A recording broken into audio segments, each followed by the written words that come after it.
भाडेपट्ट्यांनी जमीन दिली होती, तर त्यांनी दुसऱ्या वर्षी लगेच त्यांनी तहसीलदाराला पैसे भरून त्यांनी टेनिशीची नक्कल काढली. नक्कल काढून आमचे नावं वारसमध्ये तीन बहिणी आणि चौथी आई आणि पाचवा मी, आमचे नावं वगळून टाकले. भावाचं नाव उडवून टाकलं आणि जमीन त्याच्या नावावर करून घेतली. तर मग आता माझी आठ अशी का त्याचा भाडेपट्टा संपून जायले. 5 वर्ष झाले भाडेपट्टा संपून, त्याचा अधिकार काय राहील नाही.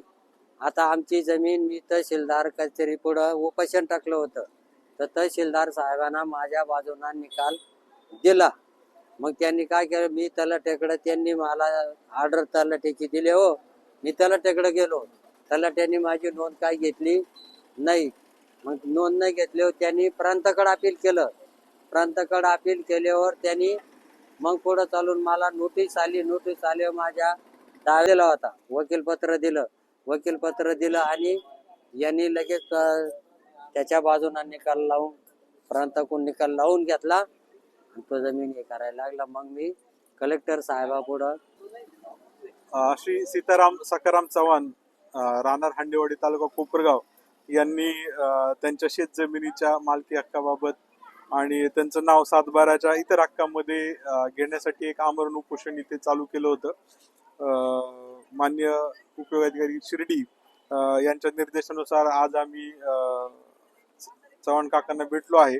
त्यांना त्यांच्या प्रकरणाची व्यवस्थित कायदेशीर माहिती दिलेली आहे आणि त्यांना न्याय मिळण्यासाठी त्यांची जी मागणी आहे ती मागणी कशा पद्धतीने मान्य अपर जिल्हाधिकारी शिर्डी यांच्याकडे अपील दाखल करून त्यांना मांडता येईल याबाबतची आपण देखील त्यांना सखोल मागणी केलेली आहे. त्यांच्याकडं जी कागदपत्र त्यांना मिळालेली नव्हती ती कागदपत्र देखील आज आपण त्यांना कार्यालयातून उपलब्ध करून दिलेली आहेत आणि त्यांनी अपील दाखल केल्यानंतर त्याच्यावर तातडीने गुणदोषावर सगळी कागदपत्र पाहून निर्णय घेण्याबाबत त्यांना आश्वासित केलं आहे. आणि हो तेच हा. आणि बाबा चव्हाण काकांनी देखील आमच्या विनंतीला मान्यता देऊन त्यांचं आमरण उपोषण आज थांबवलेलं आहे. त्याबद्दल मी त्यांचे आभार मानतो.